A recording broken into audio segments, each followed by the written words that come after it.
Hey everyone, and welcome to the first episode of It's Soluminating. It's a fast chat series brought to you by iBase-t.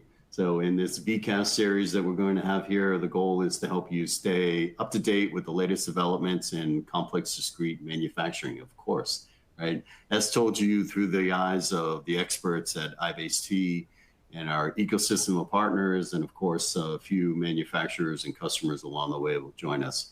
So we'll cover a lot of topics, but really the challenges and trends that are uniquely found in complex discrete manufacturing. My name's Tom Hennessy. I'm the Chief Marketing Officer here at iBase-t. With me today is Naveen Poonian, President and CEO of iBase-t. Welcome, Naveen. Hi, Tom. Glad to be here.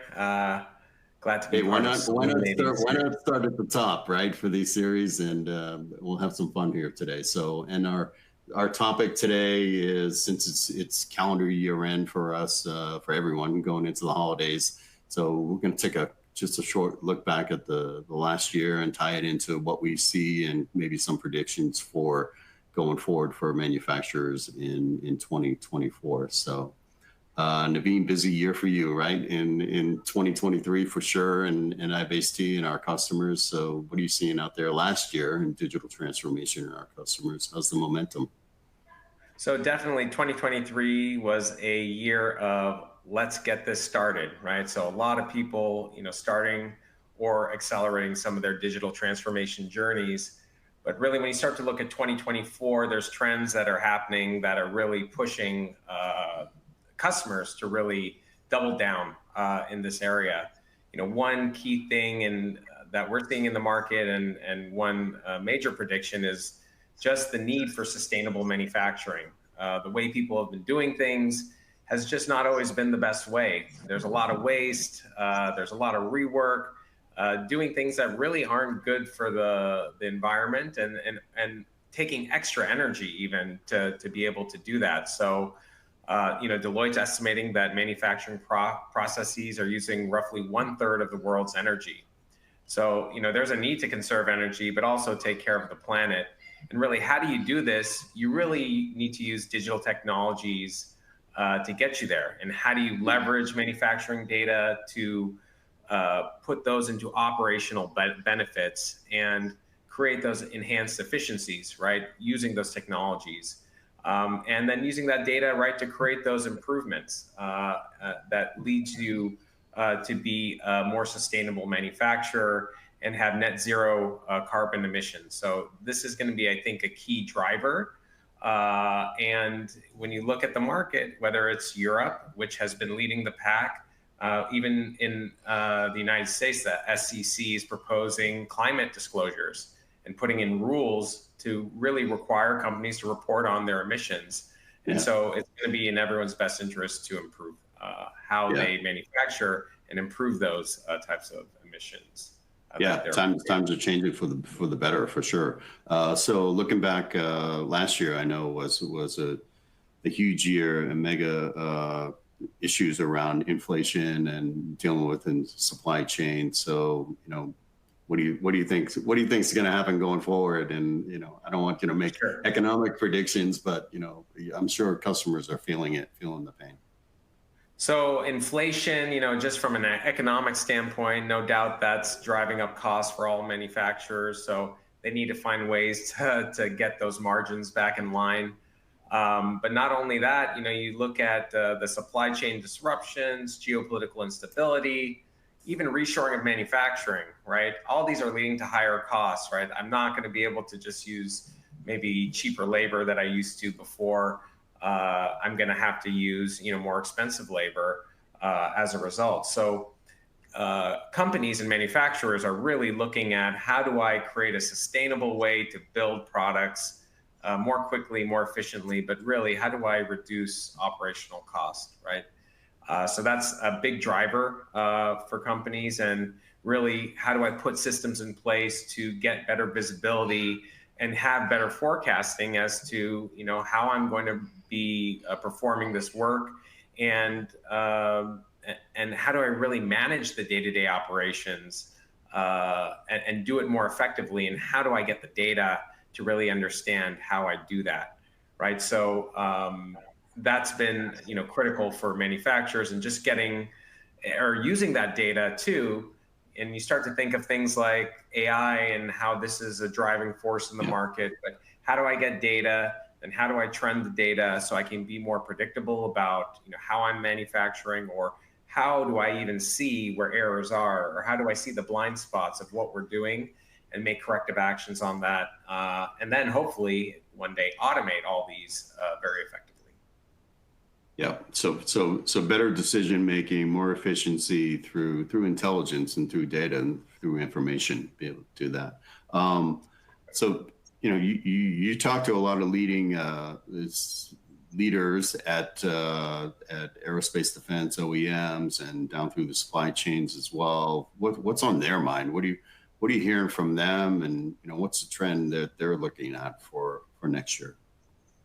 So a key trend that we're starting to see is the model-based enterprise, right? Moving away from document-centric management to model-based management, right? And how do I use a model to drive what the supply chain does, drive what I do throughout my manufacturing life cycle? And then really, how do I make sure the model is robust enough to have all the data that's necessary and needed to really have that ability, right? To take a model and use that as the be all, end all, see all, whatever, to deliver and build these products effectively. And what happens is, why is that so important? Well, there's a lot of money to be saved and made as a result of implementing this type of vision. And this vision was created in 2007. So long time ago, but it's really only today that we're starting to see an acceleration, because really the digital technologies have evolved over time, and you're starting to see an ability to stitch together this ecosystem of products and data. And it's not just about a digital thread. How do I move data, say, from my engineering system to my manufacturing system into MRO, working with IoT and ERP, but how do I even leverage all the other systems across the board into this data fabric? And really, it's about connecting these systems together so you have one source of truth. So everyone's contributing data, but you're really leveraging model-based enterprise to have one source of truth, so everyone's operating off the same page. So let me ask you this: are customers looking at model-based enterprise out to, you mentioned MRO, out to their, the life cycle of some of these larger, high value assets extends for quite some time, and to be able to have that model-based approach out into service and MRO, there's got to be conversations going on around that, and how they can leverage MBE out to MRO, right? So correct. What are you seeing there?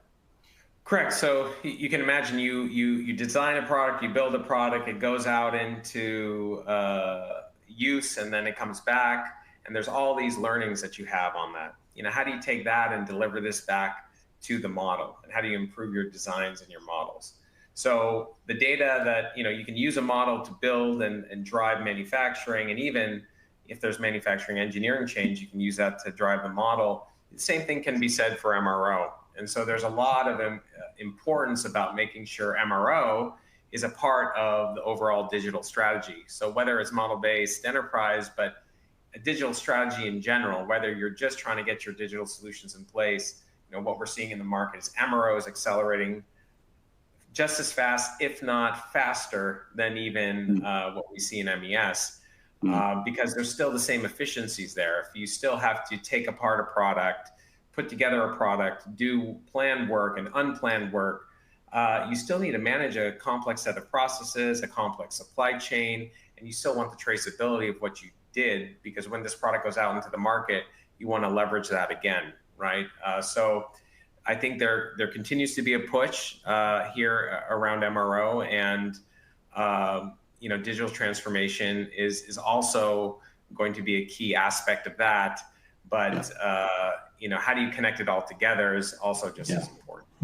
So who's going to win? Who's going to win? Who's going to lose? There's always challenges. Who's got the challenges and going forward? what do you see? Just make the prediction for, how's this all going to turn out in the end? Sure. So the winners are the ones who are going to first do something, not talk about it, not pontificate about it, but actually put a plan and put a strategy in place. And I want to caveat all these predictions about, what we have is that though digital transformation's in full force, there are many people who are going to fail as well, right? And I think there was a study that said that, by 2026, $2 trillion will be lost because of poor, uninformed decisions around digital transformation. So I think it's imperative, and the way to win is to make sure that you have internal support in terms of funding and resources. You're driving a strategy, and you're really using your own business to drive that strategy. Because let's say my digital transformation journey might be different from another company. This manufacturer, it may be different. You have different systems. You're at different levels of maturity. So you really need to start to chart out your future.